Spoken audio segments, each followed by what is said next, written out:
Bom dia, boa tarde, boa noite aos internautas que nos acompanham neste programa Nano Alerta.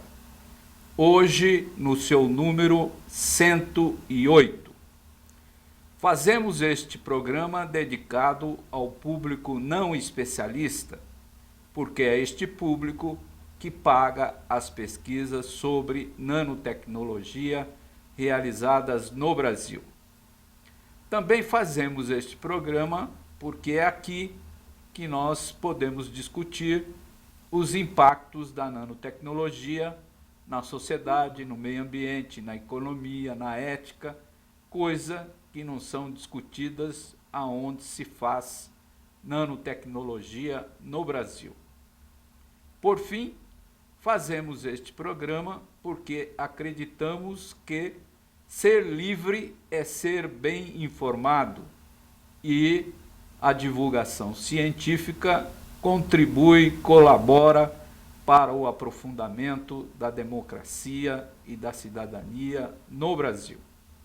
Conforme tínhamos anunciado, estamos conectados com a doutora Claudia Som, diretamente de Zurique, na Suíça, que vai nos falar hoje de um importante trabalho da instituição em que ela trabalha.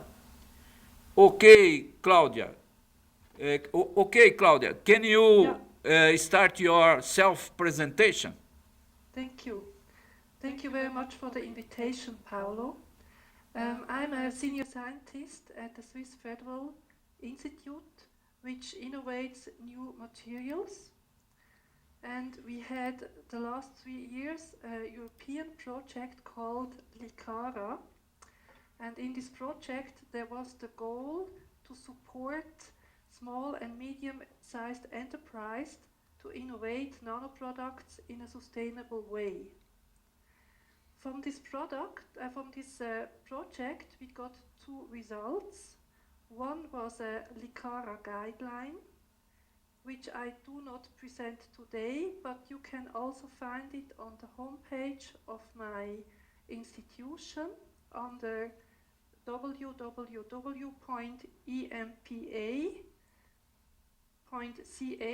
and then slide LICARA. The second result was a self-assessment tool, and this I will present to you today. And with this tool, the small and medium-sized enterprises should be supported in order to evaluate themselves the benefits and the risks of their new nanoproduct. So, Paolo, should I start my presentation? Yes. Okay. So, we had a strong collaboration with TNO. This is an institution similar to my institution in the Netherlands, and there Mr. Ton van Harmelen, he was responsible for this tool. So I can use his slides to show you the tool. Okay. Yeah. Now I can't switch the next slide. The next slide. Can you do? No, now. Yes. It's okay, I'm sorry. Now it's the next slide. Yes, it's in the screen. Okay, thank you. So the situation today is that the SMEs have to take decisions, but there is a big uncertainty on the nano side. So they don't know exactly what are the benefits and what are the risks. And it's difficult to translate the present available scientific knowledge into understandable information. And we also want to help the SMEs that they can use their specific knowledge and also to sketch the pros and cons of a nanoproduct in relation to a conventional product over the full life cycle. So the tool should give a qualitative or semi-quantitative assessment, and it's also based on existing tools which are still supported by governments, and it's meant that the SME itself can do the approach, and it's a modular approach. This means it can also be that the SME decides just to do a part of the tool to get the relevant results. And you can also use the guideline with the tool together.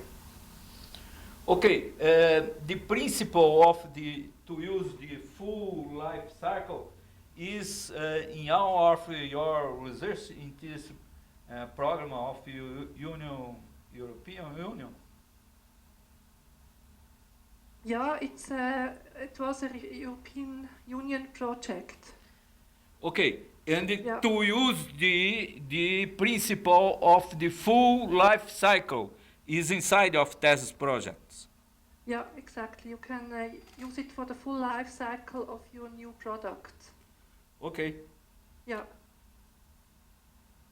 you can continue. yeah. So the tool has in a principle 7 boxes, but additionally 1 box 0 where you describe the nano product and the legislation. And the 3 boxes are for the benefits, and the boxes 4, 5, 6 are for the risks. And in the 7th box you get the analysis of your data you gave into the tool, and this should support the SMEs to decide what they have to do in order to make their product sustainable. You will speak number by number. Yeah, I will now go from number to number. Okay. But I also have to say, I mentioned before that the tool is based on other existing tools. So it's based on the precautionary matrix. This is a Swiss tool. It's supported by the Swiss government, and regularly it's updated. And this tool is meant to support the SMEs to understand if they have to do some nano-specific management strategies. And then there's a second tool, it's called Stoffenmanager Nano. This is a tool from the Netherlands. It's also financed by the Netherlands government, and our partner, the TNO, they are managing the tool. And this tool is very good for analyzing occupational health risks. And the third tool is the NanoRisk-CAT. This is a Danish tool from the Danish government, and this helps you to analyze the consumer health risks. So now I will go from box to box. Okay. Well, first I can show you again, I'm sorry, the benefits. So you will get some information about the environment, economic and social benefits of your new product. And on the risk side, you will get some analysis on the public health, occupational health and consumer health risks. And then you see now on the right side then how you can see the result of your analysis. So the tool is web-based and it's also freely available. But due to legal reasons, we had to put it into the internet in the way that first you have to tell your name and then also to agree with our, I don't know how to say in English, I think it's the general business agreement somehow, that you agree that we are not responsible if your analysis shows you something strange. So therefore you have to agree with what we say, and then you can use this tool for yourself freely. So first can you see my cursor? Yeah.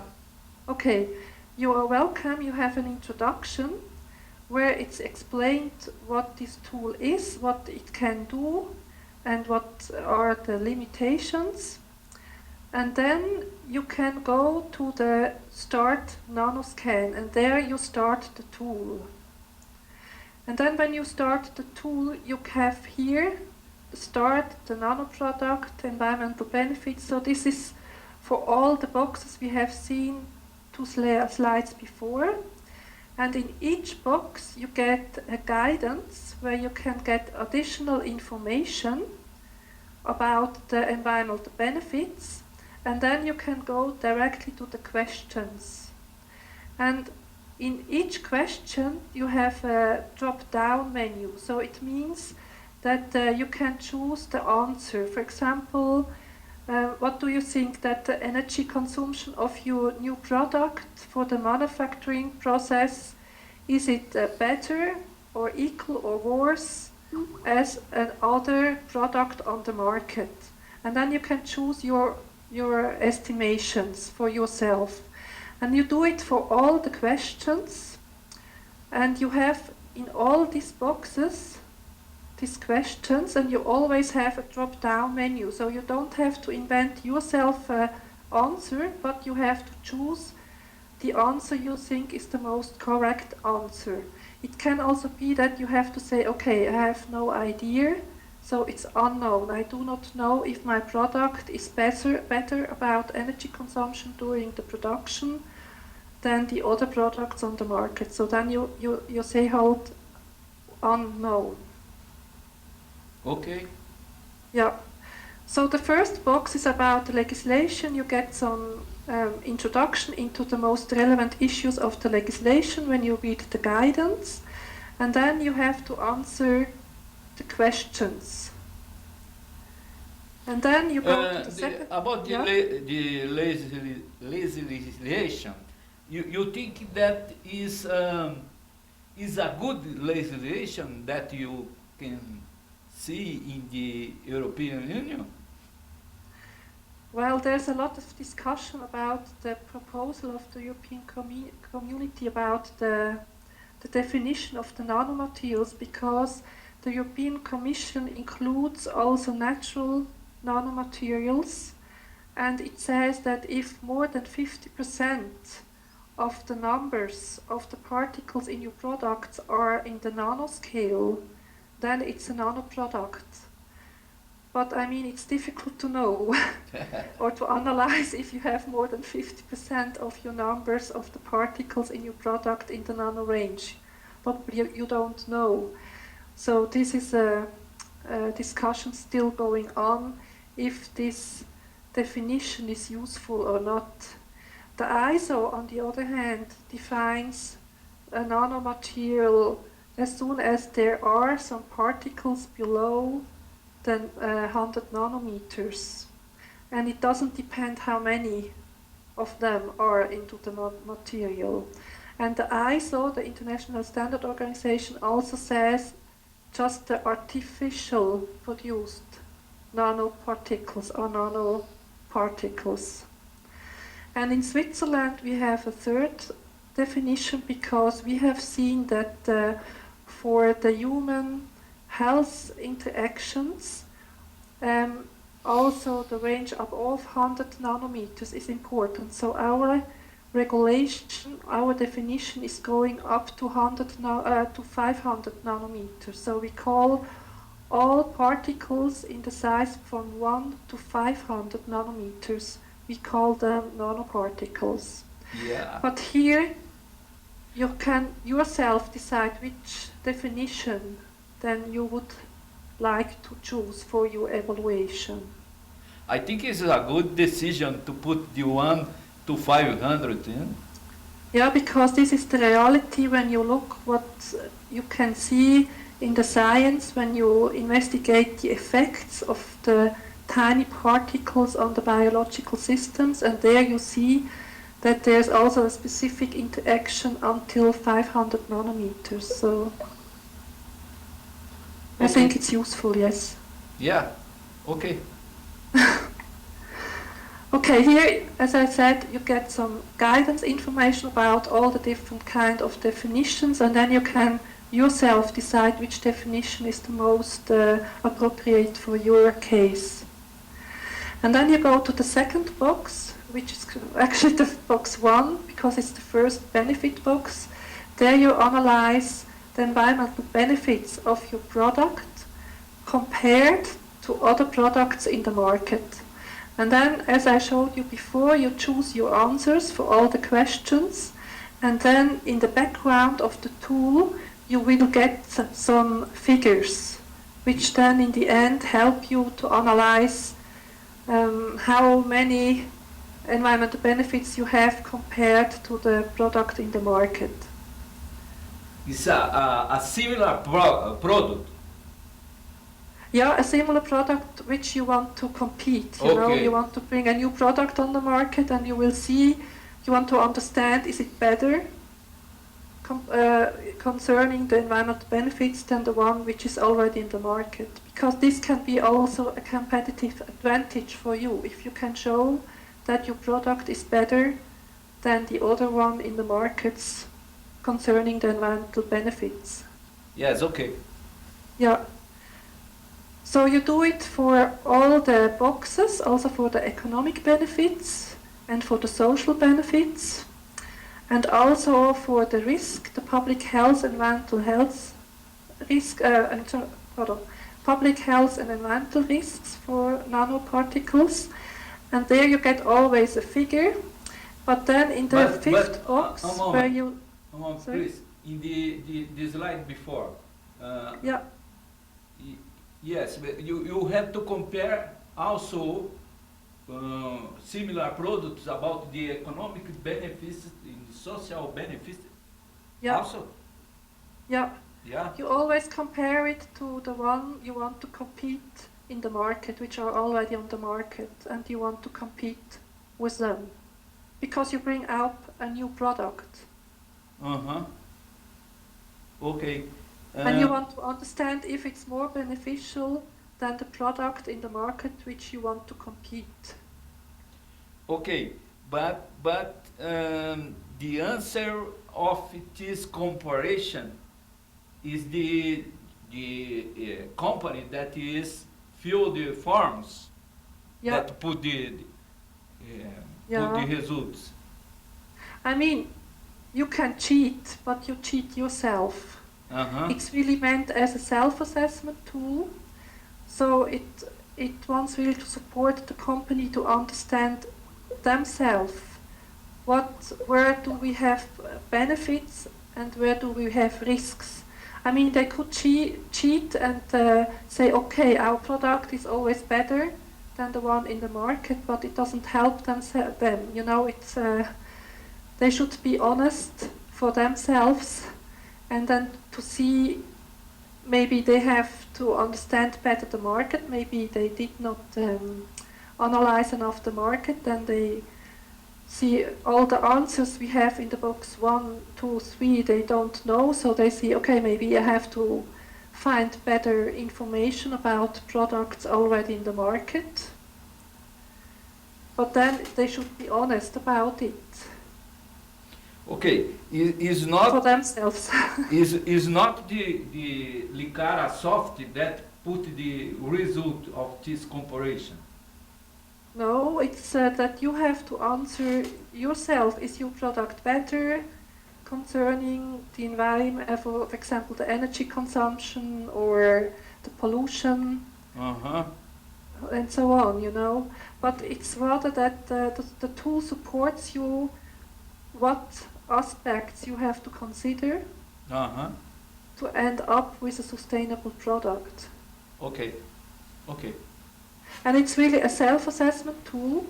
However, I mean, if you are sure that you have good answers on all these questions, and then you can also somehow use the tool somehow as a marketing and show to your clients and to make them understanding that your product is in this and these aspects better than the one in the market, for example. But you have to be honest for yourself, because you want to have a better product. You don't just want to claim that you have a better product. If you lie yourself, it's a problem. Yeah. Okay, you can continue. But it's a good question, Paolo, because then for the risks, in the risk boxes, you don't compare yourself with the product in the market. In the risks is you just look what do you know about the risks of your product. You don't compare then the risks of your product with the risks of the product in the market. You just look at your risks. So you compare only the benefits and the not yeah, the you just compare the benefits, yeah. Okay.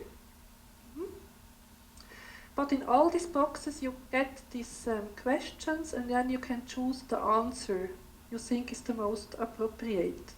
And then in the background of the project, as I said, you get some figures, which in the end you see in the results then, in the analysis of the assessment.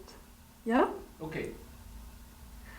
But then for the box 5, which is about occupational health, there the tool asks you to switch to another tool, to the Stoffenmanager Nano. I said before, it's a tool from the Netherlands government, and this is really an excellent tool, a very sophisticated tool to analyze the risks for occupational health. And I think this is very relevant to the companies, that they understand if they have occupational health risks. And so you go out of the tool, of the LICARA tool, you go into the Stoffenmanager Nano, and there you get also a lot of information about the situation in the working place with the emission of nanoparticles. They have put all their experience and knowledge into this tool. It's a very informative tool, and then you can really analyze the situation in your company concerning the occupational health risks, and you will get a figure out of the Stoffenmanager Nano, and this figure you have then to give into the LICARA tool. Okay, we have a particular interest in this part. This is Stoffenmanager Nano. Yeah. You have some suggestion of name and the email that I can invite from Italy to speak about this? Yes, I can do that. I have some contacts, but I can tell them that you are interested, and they should give me the name of the expert for this tool. Yeah, and they send me this information. Yes, I really can recommend it to you, because it's a very interesting tool, very sophisticated. Yeah. Thank you. You can continue. Okay. Then you have in the box 5, as I told you, you can get the figure, the numbers out of the Stoffenmanager Nano, and then you can put it here, and in each question. And then you go to the consumer health risk, to the last box of the tool. And there you also get a lot of guidance from the Danish tool. You don't have to go out, you stay in the LICARA tool, but you get here a lot of guidance from the Danish. For example, what they did, they show you that you understand This in is which from form. Danish or Germany?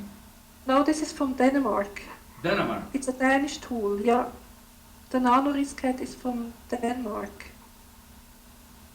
Okay. And what they do, they really had a very good idea how to differentiate different nanoproducts in the sense where the nanoparticle in which form is available. So they say, okay, it's in a solid matrix, or the nanoparticle is in a liquid, or for example, the nanoparticles in powder form. And then you can choose how the situation is in your product. Is in your product a nanoparticle fixed in a solid matrix? Then you can choose this. And this will help you then to analyze the consumer health risks. Okay. And then you have the decision support. It's the 7th box, where you get now the evaluation of the benefits from the box 1. You have the questions concerning the environmental benefits, manufacturing use, and end of life. And here you get the result.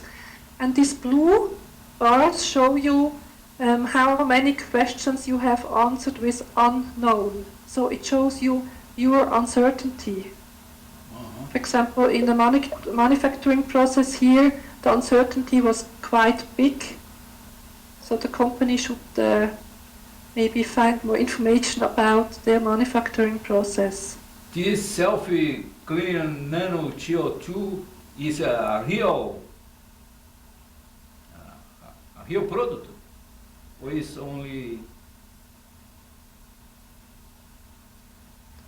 This is a sorry. This is a real example, or only? Yeah, it's a real example. We had a company which produces these facade coatings. Yes. Yeah.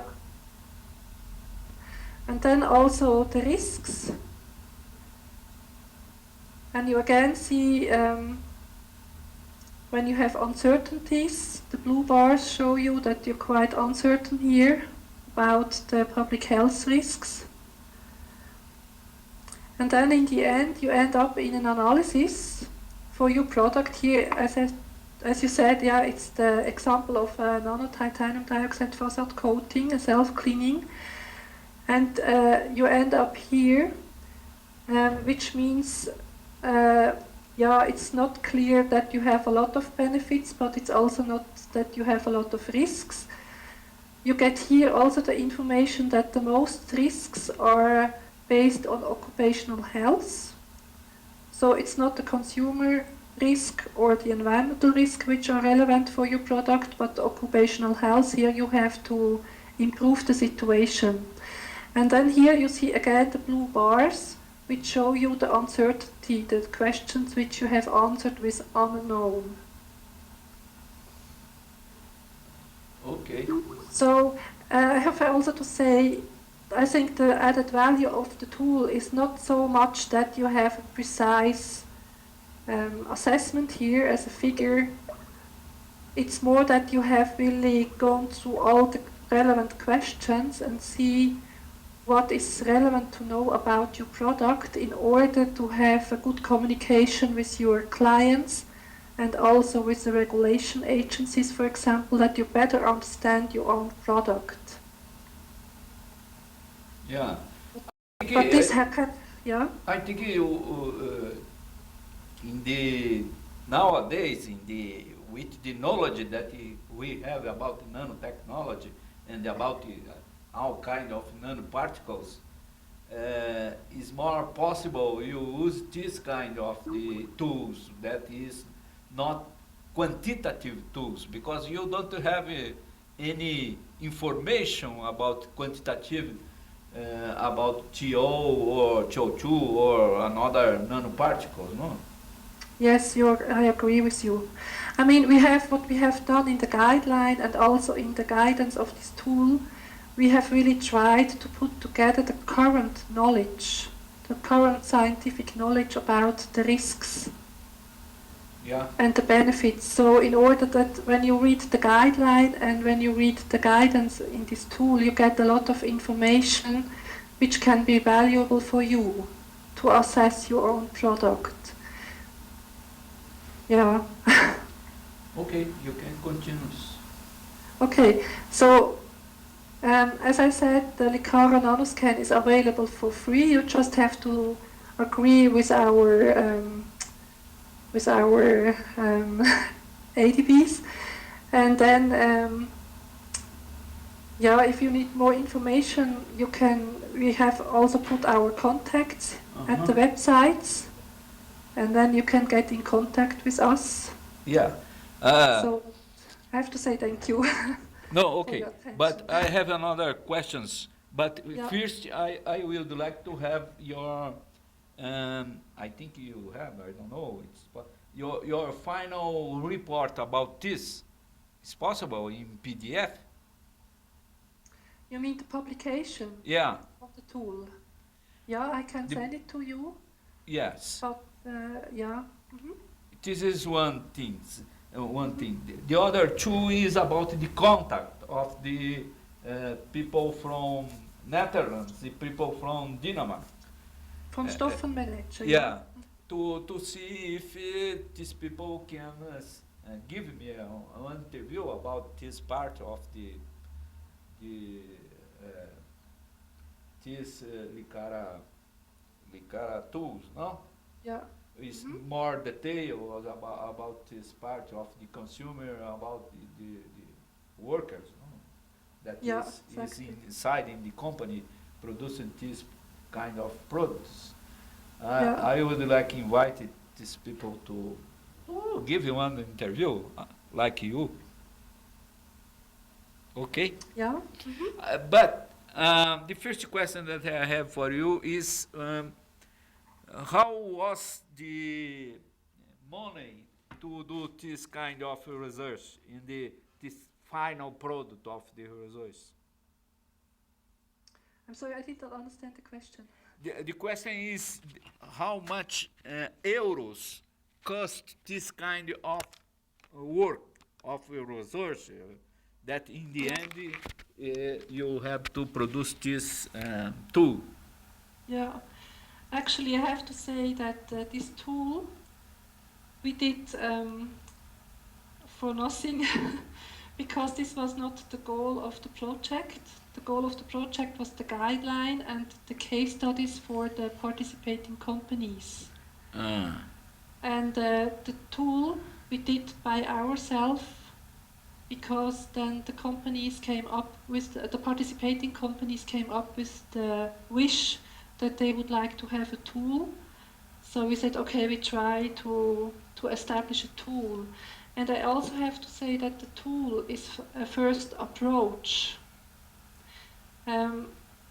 Because when you compare to the precautionary matrix, the Swiss tool, or the Stoffer Manager Nano, these tools are really financed with some sufficient money to be updated and to be also consolidated with all the stakeholders. So for the LICARA NANO-SCAN tool, we tried to make our best. But as I told you, it was not really the goal of the project, so we, very good. We did it with our, because EMPLA and TNO, we are partly financed by the government, and we feel responsible to provide to the industry our knowledge, and we try to support the industry. Yeah. Okay. And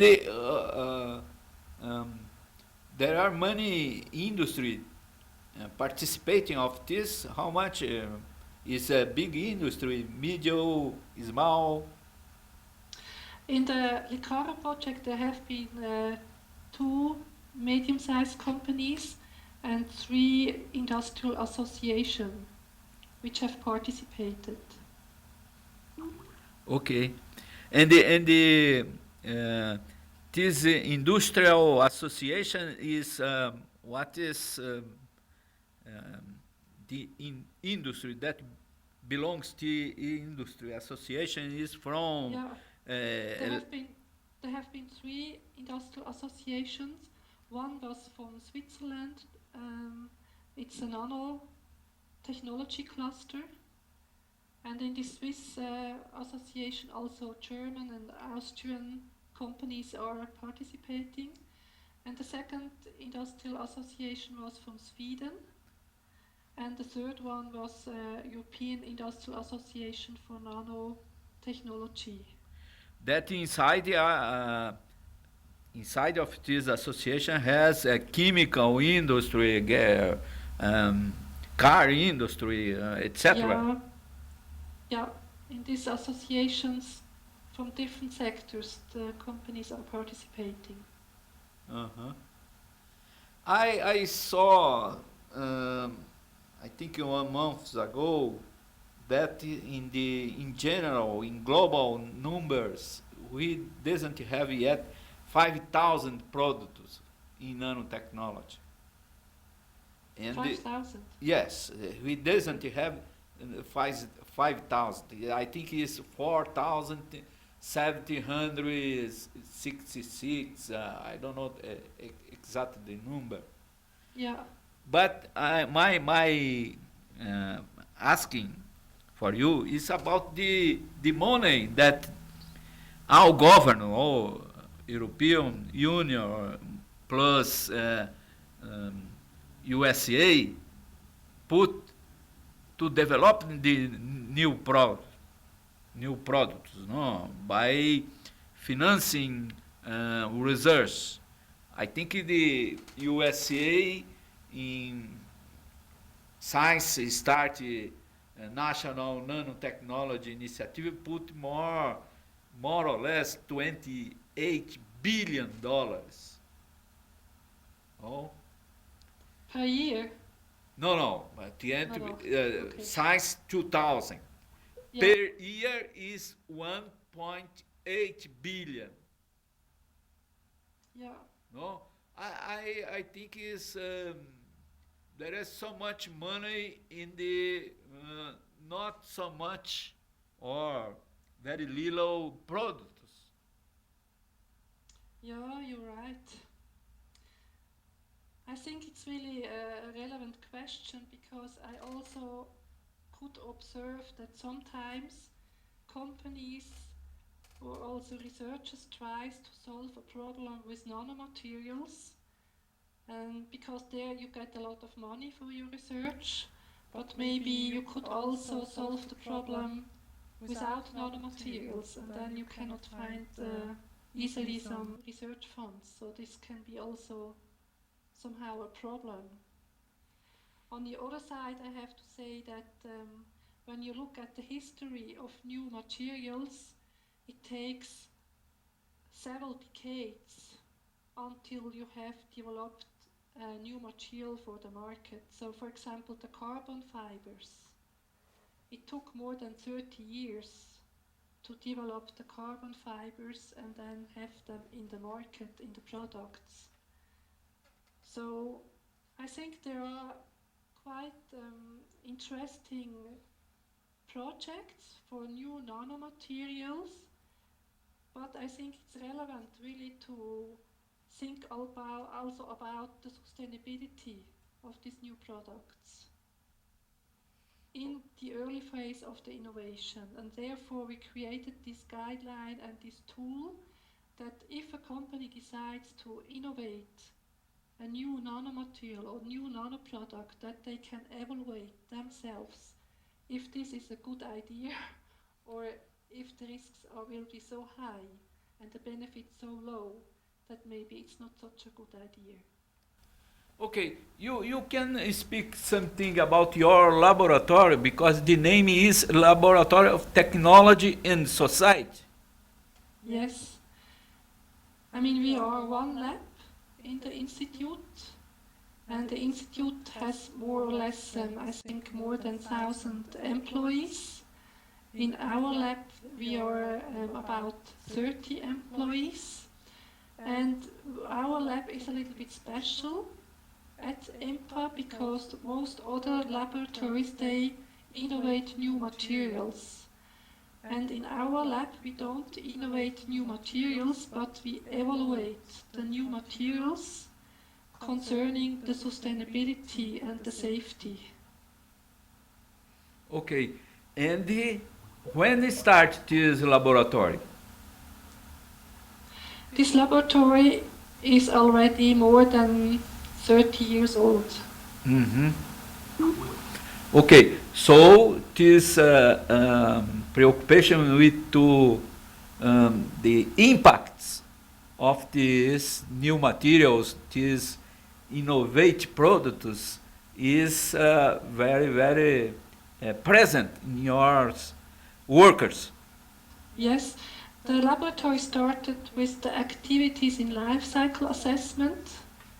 This is a tool, a standardized tool to understand the benefits and the risks of new products for the environment, to understand if your product uses less energy or less materials, less resources than other products in the market. And so with this tool we started our activities, and now we have more activities. For example, what we also do in the nano field, we investigate, for example, what kind of nanomaterials are emitted by products. For example, there was a very interesting study for textiles.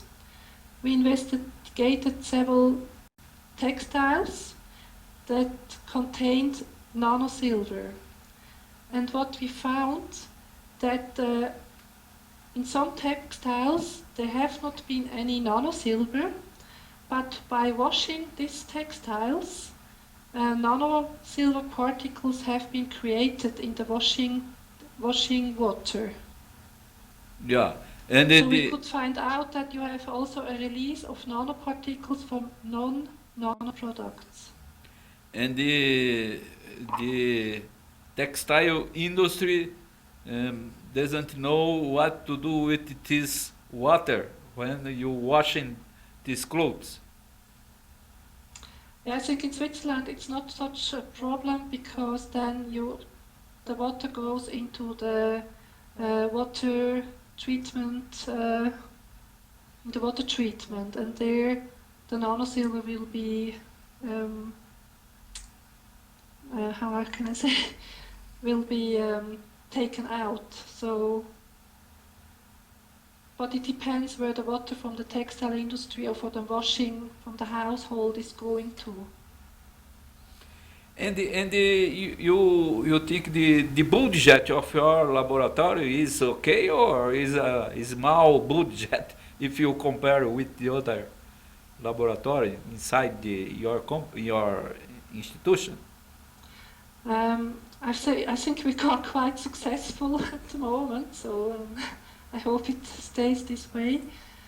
But I have to say that, of course, to do the analysis, or as you said, of the impacts of new materials, it's more difficult sometimes to get the funding for doing this kind of research. Then compared to when you have, when you say, okay, I invent a new material, you get easier the funding money probably. Yeah, because I can tell you that here in Brazil it's very, very difficult. You have money to do this kind of the research, huh? Yeah. To see the life cycle impacts. Okay. It's very, very difficult. You have one project that can discover what is the impact of nanoparticle or nanoproduct in the life cycle. So it's easier in Brazil to get the money to innovate a new material. Yeah. Okay. Is for, I think here we made some report, some study about we can put in two categories. One is science for production. The other is science for impacts. Yeah. And the relationships of the budget that is public money in Brazilian case, always public money. Yeah. So the relationship is 99% for science of production and 1% of impacts. Okay, yeah. So I think in the European Communion this has changed over the last 10 years. It was also before, like you said, but now it has improved a little bit. A little bit. That little bit is more or less 50%. I think it's 15%. Yeah. I think this is a problem, a general problem for all countries, but is different. If you take the money by National Nanotechnology Initiative, is more or less 5 to 8% for the impacts. Okay. But 5 to 8%, about 1.8 billion, is one quantity of dollars that is for us very important. For the United States is 5%, 8%. So the majority is for science of production. Inside of this science of production is the research for military area, no? Yeah, I So understand. is this problem.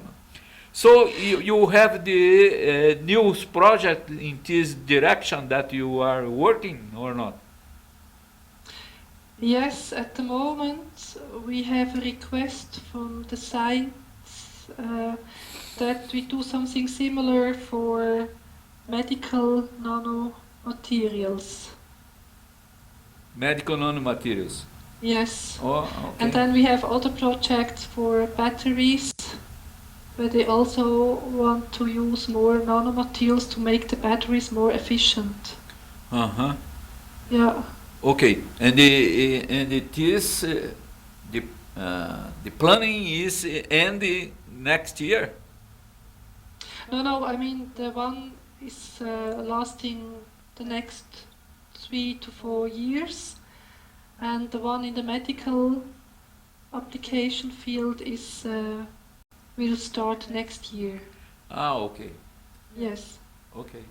But What I have to say, what we really try to do is to show the money providers that our research really also contributes to the competitiveness of the new product. So we really are pursued when you think at the beginning of your innovation about the impacts. yeah, This can help you to make your product better. yeah, So this is what we want to show them. yeah. But the problem is what is the concept of the competitiveness Yeah. in our governance or in our people here that decide about nanotechnology or decide about science, technology, and innovation.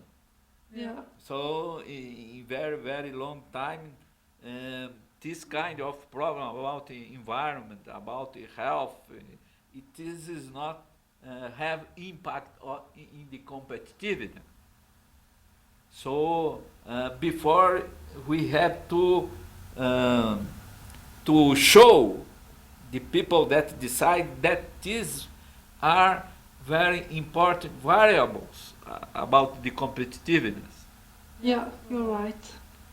So That's it's important, yeah, we I think we have a long way to walk to people that decide include this kind of the variables to be in the competitiveness. Yes. In the Brazilian case, no? Yeah, I mean, we are still working also on this in the European Communion, so and also in Switzerland, it's not easy. It's not easy. No? Not So, always, no. okay, Claudia, thank you so much for your contribution to our program. Thank you for the invitation. I hope you are in the future another opportunities to show your workers from work from your laboratory. So news research. So I will waiting for your suggestion of contacts. Yes, I will do that right now. Okay? Thank you so much. Thank you Paolo. so much. Bye bye.